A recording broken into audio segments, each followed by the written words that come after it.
ചേച്ചി നമുക്ക് സംസാരിക്കാം. നീ വരുന്നുണ്ടോ? ഇവൻ വിചാരിച്ചാല ഈ വീട്ടിലെ അടുപ്പ് പകയാറ്. അത് ഇവൻ കാരണം ഇല്ലാതായി.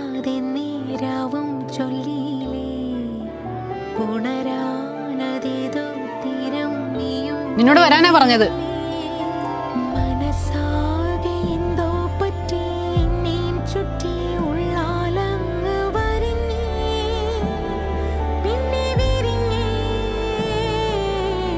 നിങ്ങൾ വിഷമിക്കണ്ട, ഞാൻ കേസൊന്നും കൊടുക്കാൻ പോകുന്നില്ല.